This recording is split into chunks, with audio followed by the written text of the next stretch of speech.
Coronavírus, o que você precisa saber e fazer. Para se prevenir, lave bem as mãos com água e sabão ou use álcool em gel. Ao tossir ou espirrar, cubra nariz e boca com o braço e não com as mãos. Mantenha os ambientes ventilados e evite aglomerações.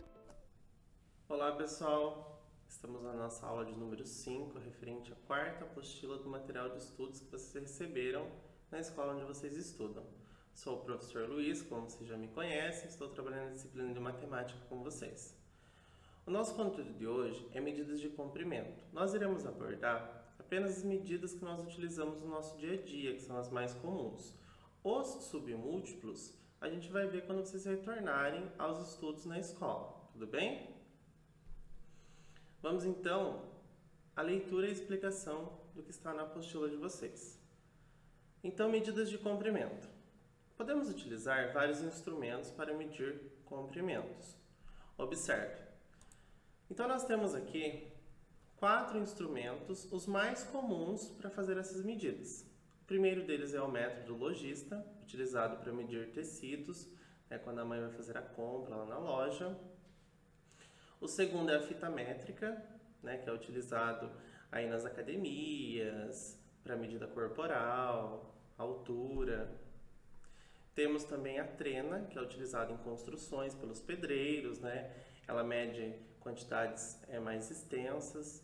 E temos a régua, que é um instrumento aí que vocês utilizam na sala de aula. E que nesse momento é interessante que vocês peguem a régua de vocês para poder acompanhar o conteúdo, tudo bem? Sobre as medidas.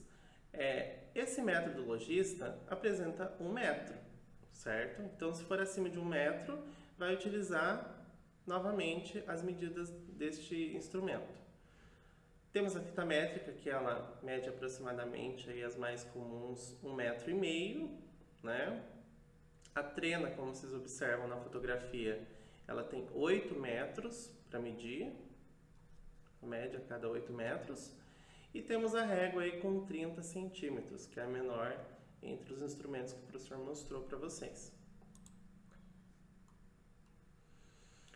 Quando queremos medir pequenos comprimentos, podemos usar então a régua, certo? Se vocês observarem a régua de vocês aí, vai até o número 30, são 30 centímetros. Dentro de cada centímetro eu tenho 10 milímetros, que é a unidade de medida menor que o centímetro.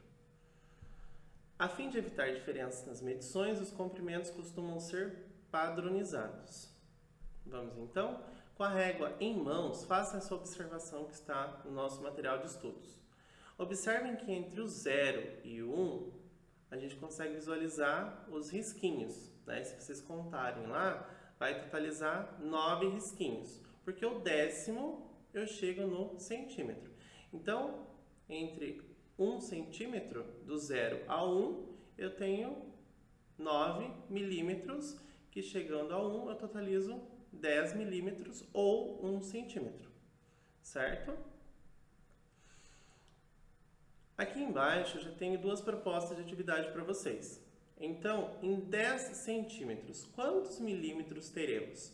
Se em 1 centímetro eu tenho 10 milímetros, em 10 centímetros então, quantos milímetros eu terei? Então, vocês vão fazer o cálculo 10 vezes o 10, ok? O uso da régua ela é muito importante, pois podemos medir utilizando as unidades mais comuns, que é o centímetro e o milímetro. Por isso que é interessante que vocês saibam fazer o manuseio da régua, para quando vocês forem fazer alguma medida, traçar algum desenho com as medidas já determinadas, vocês possam fazer essa utilização correta. Além da régua, que outros objetos posso usar para medir 1 metro? Então, façam a reflexão com os instrumentos que o professor já mostrou para vocês no início da aula, certo? Conversem com o pai, com a mãe de vocês ou o responsável, quais os instrumentos que eu posso utilizar para medir 1 metro, certo? E façam um registro aqui. Podem registrar 2 ou 3 instrumentos aí, ok?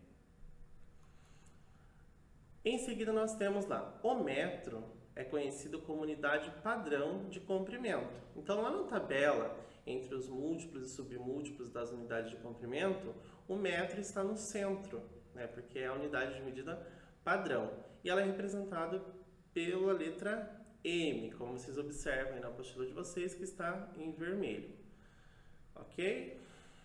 Para medir pequenos comprimentos, podemos utilizar o centímetro, que é o que tem na régua de vocês, e o milímetro, que está abaixo do centímetro, né? Então lembra que o professor falou, 1 centímetro tem 10 milímetros, que são aqueles risquinhos bem pequenininhos na régua de vocês. Para medir grandes comprimentos, utilizamos então o quilômetro, certo? Então a distância entre uma cidade e outra, um estado e outro, né? A gente utiliza o quilômetro, porque já é uma unidade de medida maior, acima do metro.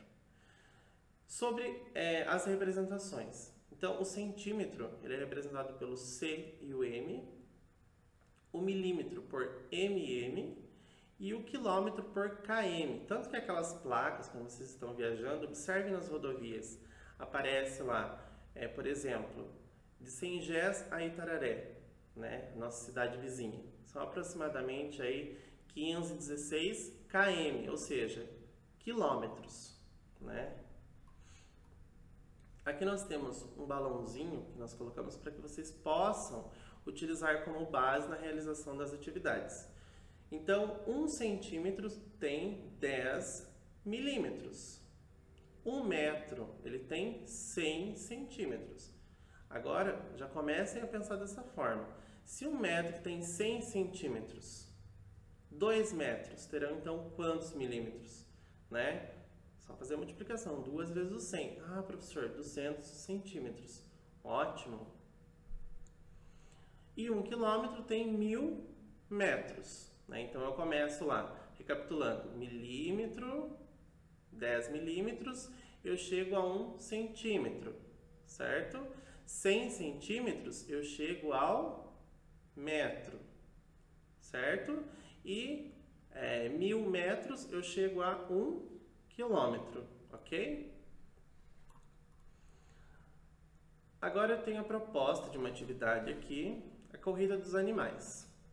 Tem uma tabela que apresenta os seguintes dados. Leia e responda. Então, na primeira coluna eu tenho os animais, tenho 6 tipos de animais, e na segunda coluna eu tenho a velocidade que cada um apresenta, né, no seu deslocamento. Então, o beija-flor, ele tem uma velocidade de 88 km por hora. O mosquito, 7 km por hora. O camelo, 20 km por hora. O lobo, 45 km por hora, ele corre. A pantera, 114 km por hora, muito rápido. E a baleia, 18 km por hora. Para que vocês respondam as atividades abaixo, eu vou passar uma sugestão, uma dica para vocês. Façam a conversão dessas velocidades, que estão em quilômetros, façam a conversão para metros, como a tabela que eu vou apresentar para vocês. O de vocês tem o desenho do coelho do lado, vocês podem fazer então o registro embaixo aqui, ou até mesmo entrar um pouquinho no desenho do coelho ali com essas conversões, tá? Façam a lápis para auxiliar vocês na hora de fazer a atividade. Por exemplo, o beija-flor, ele tem velocidade de 88 km por hora. Se eu converter este 88 km para metros, que é o que nós vamos usar na atividade ali, como que vai ficar? 1 km tem 1000 metros. Então, 88 vezes 1000 dá 88.000 metros. O mosquito, 7 quilômetros, né? Então, 7 km, 7 quilômetros, convertido em metro, fica 7.000 metros, certo? Faça então essas conversões com o camelo, o lobo, a pantera e a baleia. Já é um exercício que eu estou propondo para vocês, além da apostila, ok?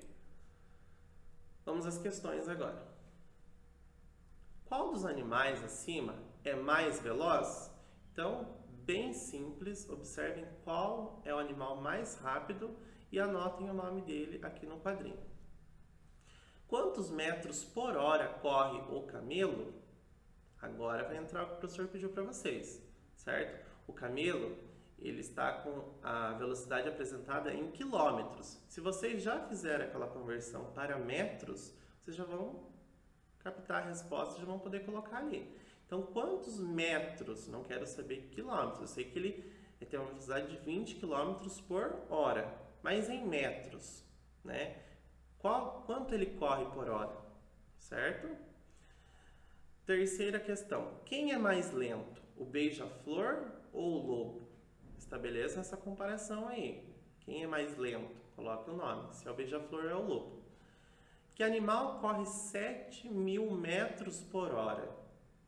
Agora é o inverso, né? A questão está pedindo metros, está apresentando em metros para vocês. 7.000 metros equivale a quantos quilômetros? Né? Observem na tabela que vocês já vão descobrir. Seguindo, quantos metros a pantera corre mais que o lobo? Aqui já vai entrar, né, uma subtração aí, se for necessário, pode armar o cálculo do lado a lápis. Então, qual que é a diferença entre eles? Lembrando que é em metros, tá? Não é em quilômetro.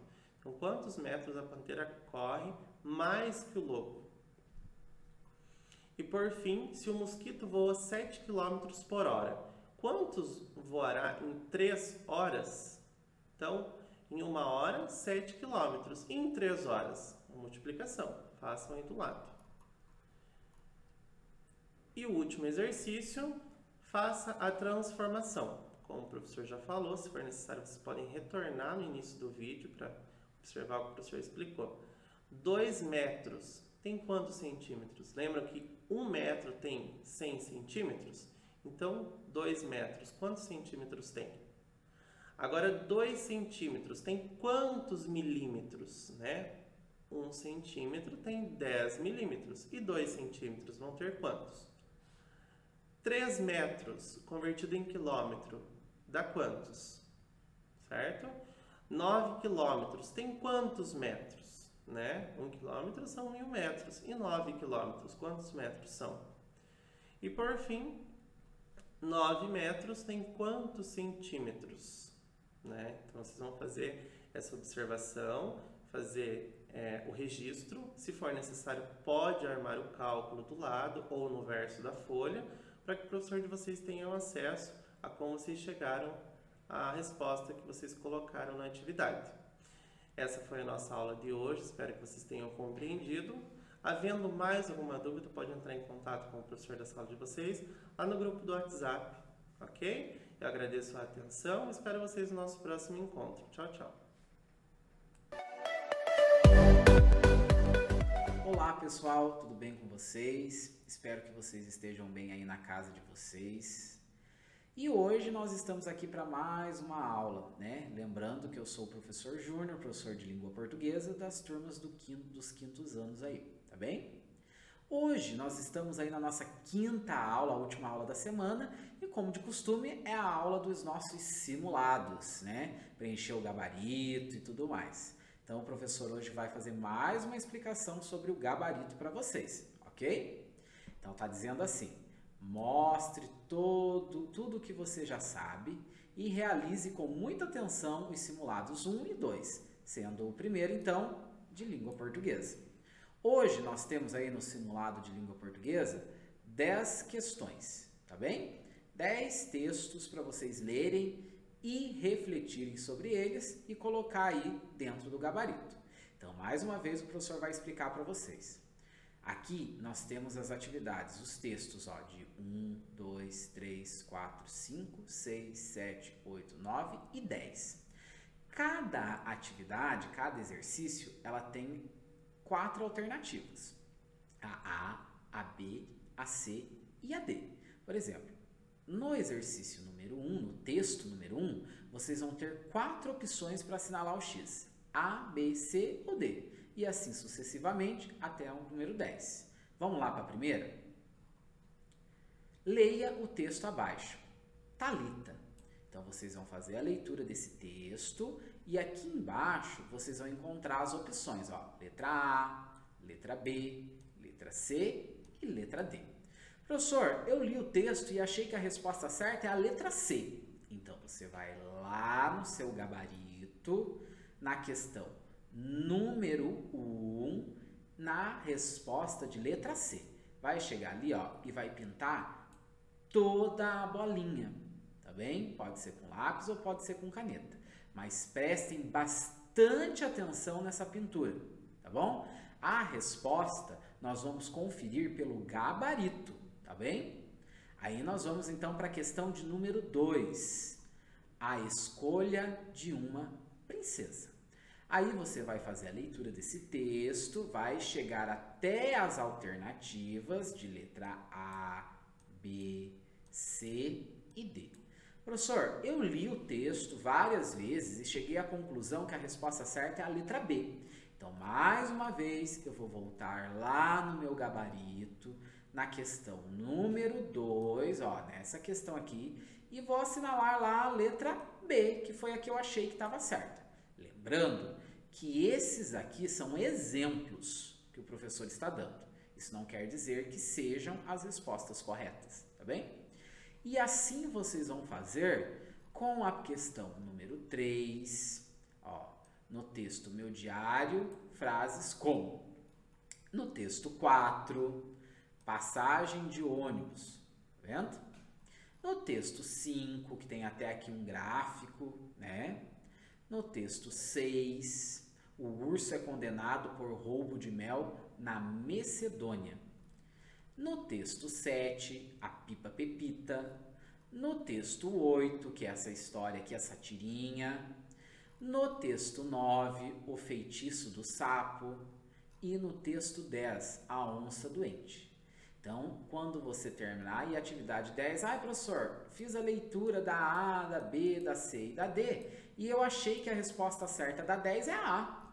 Então, eu vou voltar lá no meu gabarito, na questão número 10, ok? E vou pintar, então, a bolinha de letra A. Tá vendo? Então, eu tenho que ir lá na minha pergunta e depois voltar aqui no meu gabarito pintando as bolinhas, porque é por aqui que os professores de vocês vão corrigir as atividades. E é assim também que a gente tem feito nas provas externas, tá bem? Pessoal, então, mais uma vez a gente está encerrando a nossa semana de estudos. Espero vocês para a nossa próxima semana com assuntos bem legais, ok? Qualquer dúvida, consulte o professor ou a professora da sua turma lá no seu grupo de estudos, ok? Até mais! Olá pessoal, estamos na nossa aula de número 5. Sou o professor Luiz, como vocês já me conhecem, trabalho com vocês a disciplina de matemática. A aula de número 5, como de costume, ela apresenta 2 simulados, de língua portuguesa e matemática, ok? Vou fazer a leitura das questões com vocês e passar algumas orientações que nós temos observado que vocês precisam melhorar na hora de fazer o simulado, ok? Então, a princípio nós temos o gabarito com as 7 questões. É necessário que vocês efetuem a leitura do exercício, armem os cálculos em matemática, deixem esses cálculos para que o professor de vocês comprovem como vocês chegaram naquela resposta, ok? E façam o registro desta questão no gabarito, certo? Por exemplo, questão 1. Professor, eu cheguei ao resultado da alternativa A. Assinala com o X na questão e leva para o gabarito registrando a caneta. Tudo bem? Vamos lá. Questão 1. Henrique ficou de férias por 6 semanas e 3 dias. Ao todo, quantos dias Henrique ficou de férias? Então, essa atividade, ela trabalha com as medidas de tempo. Aqui está sendo pedido referente a dias, então é necessário que vocês façam essa conversão. Uma semana tem quantos dias? 7 dias, ok? E em 6 semanas, quantos dias eu vou ter? Vocês vão fazer um cálculo aí de multiplicação, ok? 6 semanas multiplicado por 7 dias, vocês vão chegar ao resultado. E vão acrescentar mais esses 3 dias do enunciado, ok? Armem o cálculo ao lado e registrem a resposta na questão. E não esqueçam, registrem no gabarito também, porque o professor de vocês vai corrigir pelo gabarito, certo? Questão 2. Veja o número abaixo. Então, o número 1874. Nesse ingresso, o algarismo que ocupa a posição das dezenas é... Então, voltando ao quadro valor posicional, vocês vão observar qual é o algarismo que está na dezena e vão assinalar o exercício, ok? Questão 3. Veja a conta abaixo. Qual é o resultado dessa operação? Então, 1.372 mais 275. Arme a operação do lado, faça esse cálculo com os reagrupamentos, né? Lembrando lá das ordens, né? Unidade embaixo de unidade, dezena embaixo de dezena, centena embaixo de centena, unidade de milhar embaixo de unidade de milhar. Encontrou o resultado, assinala o resultado que vocês acharem o correto e levem essa resposta para o gabarito. Questão 4. Bianca assistiu a um filme que teve início às 14 horas e 30 minutos e terminou às 17 horas. Quanto tempo durou esse filme? Então, das 14 horas e 30 minutos para eu chegar até as 17 horas, qual é a diferença? Assinalem o resultado encontrado de vocês aí e não esqueçam de registrar no gabarito. Questão 5. Roberto e Cláudio moram na mesma rua. Roberto mora na casa de número 2438. O número da casa de Cláudio é o maior número formado com os mesmos algarismos do número da casa de Roberto. O número da casa de Cláudio então ali foi apresentado 4 opções para vocês. Se eu pegar os algarismos deste número, 2438, fizer as adequações necessárias, qual é o maior número, que eu consigo formar, ok? Questão 6. Veja a operação abaixo. 673 menos 238. Qual é o resultado, então, desta operação? Arma o cálculo do lado, encontrou a resposta, registra na questão e leva para o gabarito. E questão 7. Samuel é dono de uma lanchonete. Ele vendeu, em uma semana, 260 bombons. 84 eram de morango, 72 de abacaxi e o restante eram de coco. Quantos desses bombons, então, eram de coco? Então, é necessário que vocês façam em primeiro. Discriminem a quantidade que vocês já sabem. 84 de morango, mais 72 de abacaxi, certo? Vocês vão descobrir a quantidade, então, que eram desses dois sabores juntos. E depois vocês vão encontrar a diferença do total, ok? Para descobrir, então, quantos bombons eram de coco. Assinala a alternativa e registra no gabarito. Relembrando, no gabarito é necessário que vocês registrem a caneta, ok? E ao final, concluímos mais uma semana de estudos. Caso reste alguma dúvida, é necessário que vocês entrem em contato com o professor de vocês lá no grupo de estudos no WhatsApp. Agora é só fazer a entrega da apostila na escola e até a nossa próxima semana.